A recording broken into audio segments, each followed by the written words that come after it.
It's around story and experiment for me, and this is a bit of an experimental show, so I'm talking about what we're planning right now, but we're going to totally refine this over time. This is entirely not how we tell people how to create a podcast.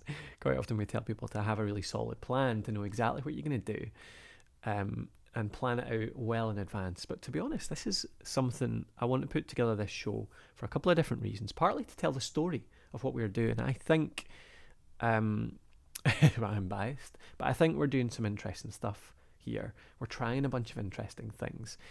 Interesting to me at least, so I'm hoping they're interesting to other people too. So that's the first bit of it. The second part is the experiments. So I want to try a lot more experiments, and we should be doing this in our business anyway, is testing things. And we do a fair bit of testing already, but something that I don't get in a lot of podcasts that I listen to is really practical stuff. It's real case study stuff. You hear a lot of theory. You hear a lot of people saying, I've heard this is a good tactic, or I'm saying this is a good tactic. And maybe they'll put forward something where they say they tried it a while back, but they're not really showing exactly how it helped, exactly how they did it. What I want to do is set up little experiments where we do a month worth of, let's say it's an A/B test on a pop-up on our site, testing sort of different types of headers, whether we're putting pictures in there or not. We'll talk about this. We'll talk about those experiments. We'll talk about the numbers we have beforehand. We'll talk about progress. We'll report in on that, and we'll come back to you on the final results. And we'll do it in a way that means that you guys can follow along.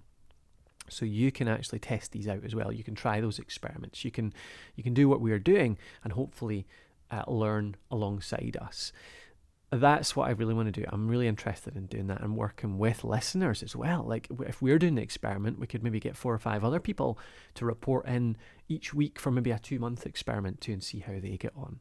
So it's around the story of the things that we're doing day to day, telling our progress, what we're testing, how that's affecting the longer term strategy, the longer term progress, the longer term narrative of our business. But it's also about these shorter term experiments and how they can apply to what you're doing as well. So that's the 2 parts. It's the story and the experiment, the story and the data. So I suppose that's the qualitative, the quantitative for the researchers out there.